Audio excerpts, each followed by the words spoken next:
We're watching some new developments today in the ongoing encryption battle between Apple and the FBI. The tech giant is asking a federal judge to reverse the order to unlock the San Bernardino gunman's iPhone. In its motion, Apple wrote, "The government says just this once and just this phone." But the government knows those statements are not true. If this order is permitted to stand, it will only be a matter of days before some other prosecutor seeks a similar order using this case as precedent. Justice reporter Paula Reid is following this case closely. She's in Washington. Right now, there's a shareholder meeting going on with Apple at the helm. Anything coming up about the order to unlock this iPhone?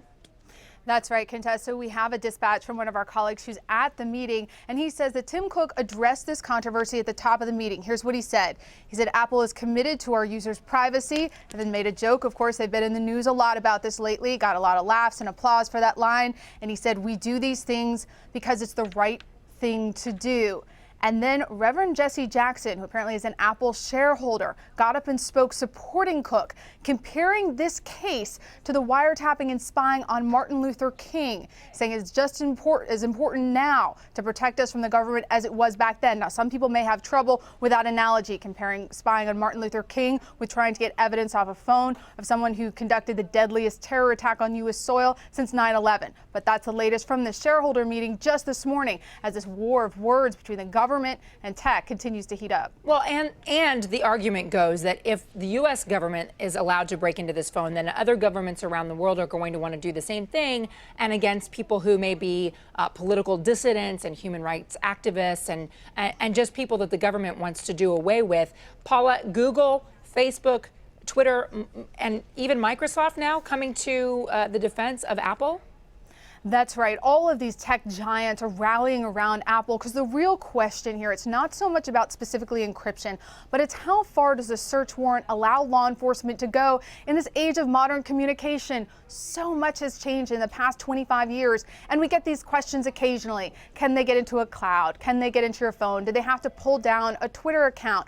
But here, in this case that was filed just last week, these tech companies, they're drawing a bright line. They're saying, look, this is too far, and they know that if the government is allowed to make Apple do this, that's only a matter of time before they start making requests of these other tech companies as well. All right, so I have to ask you a tech question here, but the FBI director said yesterday, look, it's a unique situation because it's unusual to have a 5C phone, one like I have right here, right? This is an older version of the phone with the kind of operating system that doesn't allow the government to break into it automatically with the technology it already has at its disposal.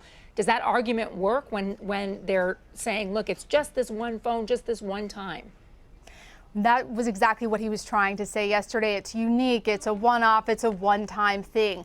That's just not true. Even if that's really their intention, they're just trying to get in this one time. The fact is, Contessa, there is no law that speaks to this issue. Comey and others have been unable to get any sort of legislation passed on this issue, so they're trying to push it through the courts. And no matter what the court says, if they rule in the favor of the FBI, even if it is for this specific phone, for this specific operating system, ultimately every local, state, potentially foreign government will use that case as precedent and be like, well, our case may be a little bit different, but it's still the same principle. It should still apply this precedent. So the argument that this is just a one-time thing, legally, that's just not true. Whatever happens here becomes the law on this issue, and the question of how far a warrant can get federal or state law enforcement. Well, we'll have to wait and see whether Congress becomes more willing to tackle a complex issue like this, and especially in an election year. Paula, thank you so much. Appreciate that.